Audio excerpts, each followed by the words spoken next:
In the lawless heartland of the Wild West, where bullets spoke louder than words and outlaws reigned supreme, one name echoed through the canyons and haunted the dreams of the righteous: Jesse James, the notorious rebel whose legend still lingers in the dust of history.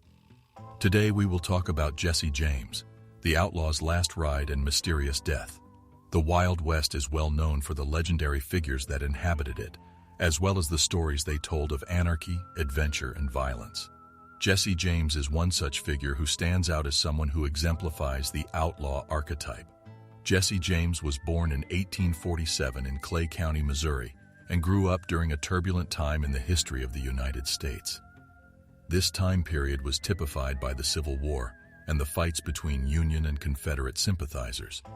Jesse James became one of the most talked about, complicated, and undoubtedly beloved individuals of the Wild West era, despite the fact that he utilized aggressive tactics and had a propensity for illegal behavior. This film will dig into the lives and times of Jesse James, analyzing how he came to be synonymous with the phrase Wild West and how he became the focal point for the numerous outlaws that followed in his footsteps. Early years and background with the family. Jesse Woodson James was born to parents Reverend Robert S. James and Zerelda Cole James.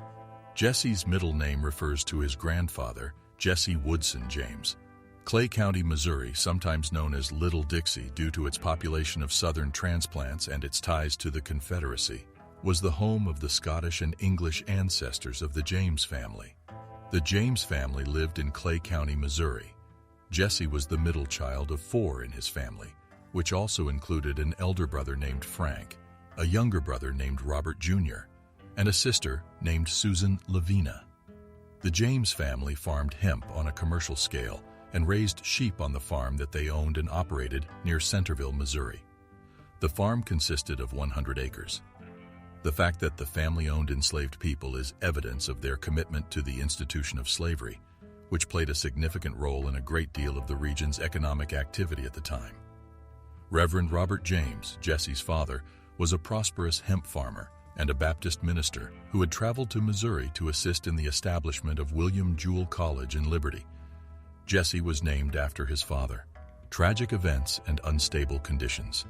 Jesse's father, Robert James, gave in to the pull of the California gold rush and moved the family west to California in the year 1850, which threw the young Jesse's life into disarray and made it difficult for him to find a sense of stability.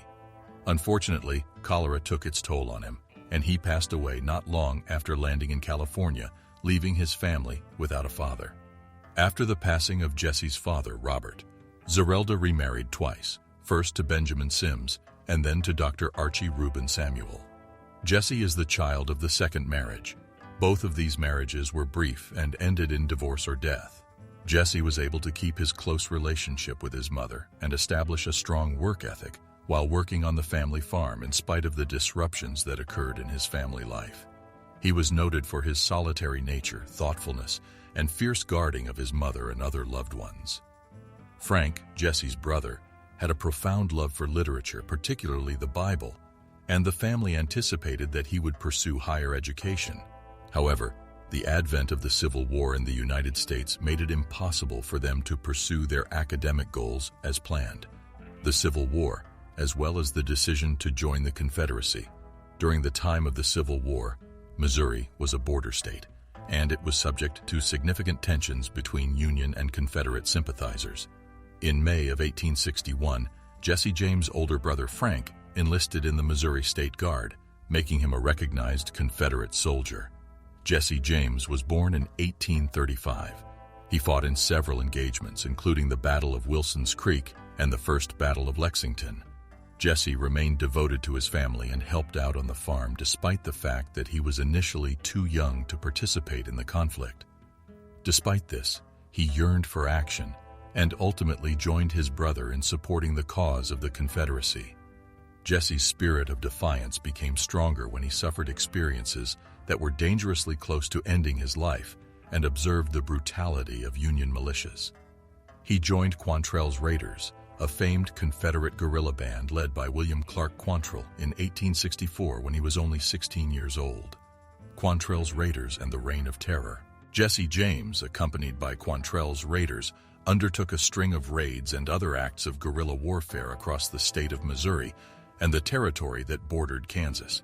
The guerrilla band, which was notorious for its cruel methods and merciless reputation, carried out several raids, ambushes, and acts of violence against Union soldiers, sympathizers, and civilians.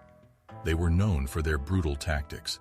Jesse James and his fellow raiders earned a reputation as some of the region's most fearsome and dangerous combatants while they were under Quantrill's leadership.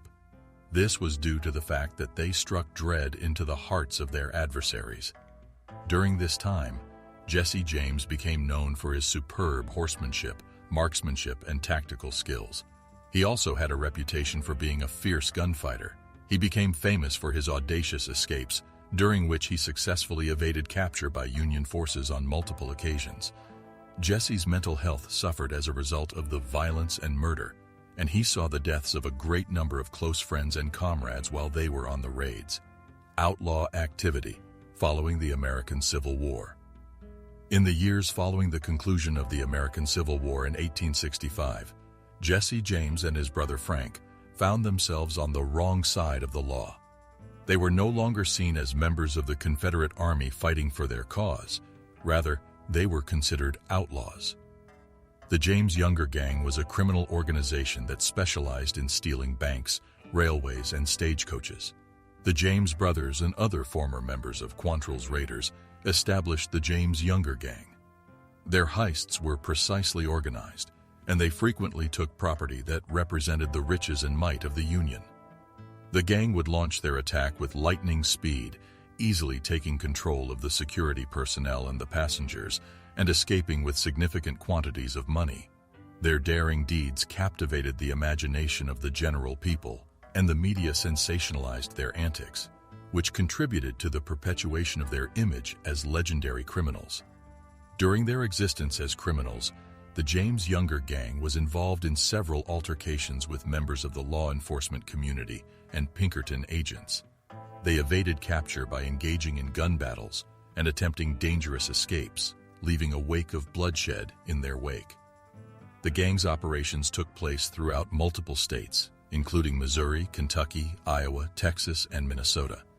The afterlife and its impact. The infamous Northfield Raid took place on April 3, 1882, and it was the incident that eventually brought an end to the reign of the James Younger Gang. The gang encountered opposition from the citizens of Northfield, Minnesota, and the police enforcement officers in the area when they attempted to rob the First National Bank of Northfield. The subsequent gunfight led to the murders of 2 members of the rival gang, and it also led to the arrest of the Younger brothers. On the other hand, Jesse James was able to evade capture during the operation, but remained a fugitive for the rest of his life. On April 3, 1882, a member of his own gang named Robert Ford, who was after the reward money offered for James's capture, shot him to death, which ultimately led to his death. Jesse James's passing signaled the end of an era and cemented his position as a famous outlaw in the United States. In spite of the fact that Jesse James engaged in illegal activity, he captured the American public's imagination.